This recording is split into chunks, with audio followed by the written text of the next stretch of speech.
আর হয়তো এক বছর যদি ফ্যাসিস্ট সরকার থাকতো আমাকে হয়তো ঝুলাই দিত। আমাদের ছাত্র জনতার বিপ্লবের সময় হয়েছে, যারা শহীদ হয়েছেন তাদের আত্মার মাগফিরাত করি, কামনা করি। পাশাপাশি যারা আহত হয়েছেন তাদের সুচিকিৎসা দেওয়া এবং তাদেরকে একটা যোগ্য প্রয়োজন অনুযায়ী, যার যে যোগ্যতা অনুযায়ী কর্মস্থলে নিয়ে যাওয়া, এটা আমাদের পুরো দেশবাসীর দায়িত্ব। আমাদের তো বিএনপির তো দায়িত্ব আছে, দেশবাসীর দায়িত্ব। বর্তমান সরকার কাজ করছেন, আমি জানি না ওরা কদর কী করছেন, কিন্তু আমরা আমাদের তাগিদ থেকে এসেছি। আজকে 7.5 বছর জেল খাটার পরে আমি যেখানে আসছি, সেটা তো আমি আসলে সত্যিকার অর্থে কল্পনা করতে পারি না। আর হয়তো এক বছর যদি ফ্যাসিস্ট সরকার থাকতো আমাকে হয়তো ঝুলাই দিত।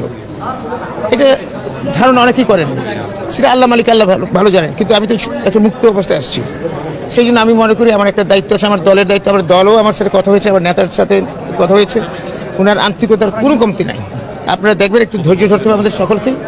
আশা করি ইনশাল্লাহ তারা এদের জন্য আমাদের যারা ছোট ভাই বোনরা যারা আহত হয়েছেন সকলের প্রতি আমাদের অনেক দায়িত্ব আছে। এনিওয়ে, আমাদের দায়িত্ব, এখন আমরা পঙ্গু হসপিটালে যাব। এই তাগিদটা হচ্ছে কি, তাদের এই ঈদের একটা আমাদের উৎসব, এই উৎসবে তাদেরকে আমি ঈদের শুভেচ্ছা দেওয়া আর ছোটোখাটোভাবে দেখা করা, এটাই বড় জিনিস। এটার জন্য এসেছি।